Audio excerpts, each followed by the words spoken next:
Patrick Jagou, Sentier d'auteur, la Jagou d'émission littéraire, produite en partenariat avec la Société des auteurs savoyards. Aujourd'hui, j'ai le plaisir d'accueillir Louis Ours. Louis Ours, où êtes-vous né? Êtes-vous savoyard? Je suis né à Megève dans les années où il n'y avait pas encore les routes dégagées. J'allais à l'école à ski et donc c'est pour ça que j'ai fait un livre sur l'histoire de ces pays de montagne et des gens qui vivaient à ce moment-là. Louis Ours, vous écrivez, à part écrire, que faites-vous dans la vie? J'ai fait pas mal de choses, accompagnateur en montagne, je suis toujours moniteur de ski au Grand Bornand. J'étais responsable des stations de ski de fond sur le plan national et j'ai créé le centre de formation des métiers de la montagne de Thônes.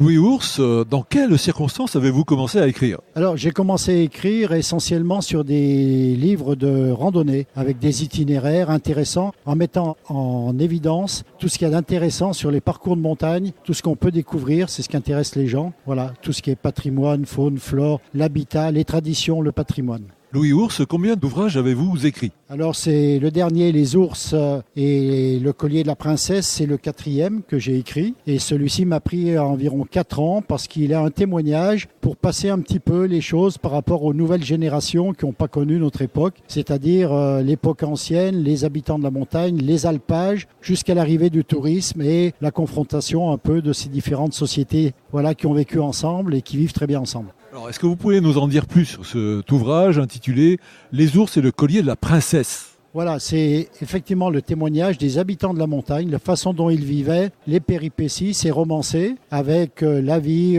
les foins, les alpages, les labours, etc. Non seulement ça, mais la vie des gens surtout. Comment ils vivaient entre eux, quelles étaient leurs traditions, quel était le poids de l'Église, comment ça s'est passé pendant la guerre et après la guerre, et comment ils ont vécu l'arrivée du tourisme et comment ils ont transformé leur vie pour s'adapter aux gens qui venaient de la ville. On trouve votre famille dans le livre ? Oui, effectivement, j'ai pris la famille de mon grand-père, c'est-à-dire les ours, originaires de Megève, voilà.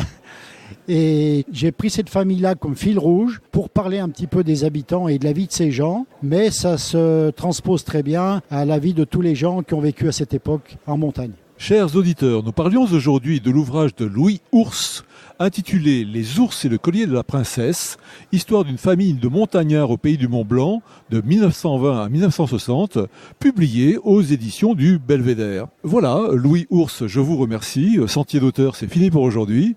Arvi les amis, et à la semaine prochaine, si ça vous dit. Bien, merci beaucoup et Arvi pas.